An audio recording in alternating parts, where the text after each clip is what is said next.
Hello and welcome to our latest video on the channel, and this video demonstrates the technique for endoscopic guided balloon Dacryoplasty of the nasolacrimal duct.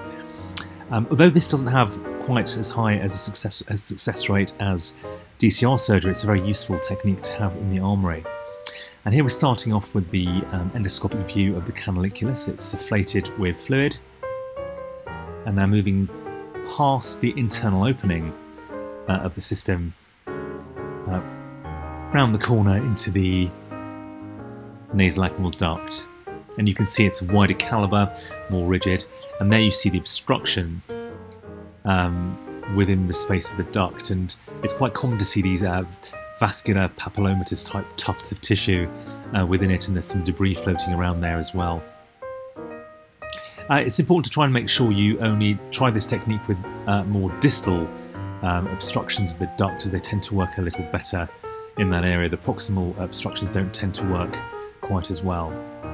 And now switching over to an endoscopic view, this is the inferior meatus just underneath the inferior turbinate, and the probe has been passed through that distal obstruction, and it's very important to see that move cleanly into the nasal space.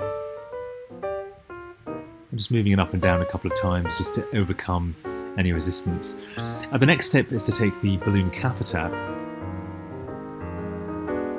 and I prefer to pass this through the upper colliculus just to ensure we don't damage the inferior one in the process. And that's passed through in the normal way that you would syringe, ensuring that you have the right angle in both the coronal and the transverse planes.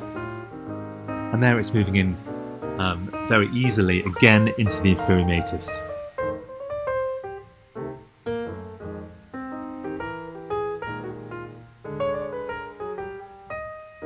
And the next step then is to inflate the balloon.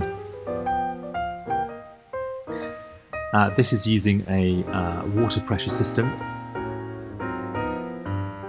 and that pump is primed with saline, and a manometer is present so that you can gauge the pressure.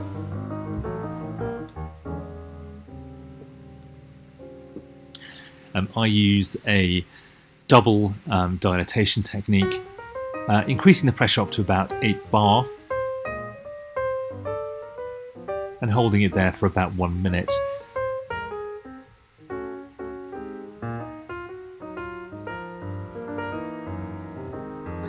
And here's an image of that balloon being inflated in the inferior meatus and dilating the distal part of the duct.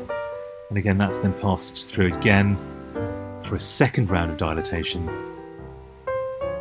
again holding that for approximately 1 minute. And I would then often dilate the tract a little bit higher up, but you really need to be guided by the location of the obstruction.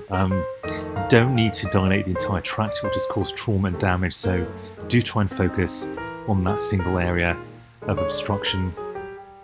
And then of course intubate as you normally would, and I would leave the tubes in for approximately 6 to 8 weeks.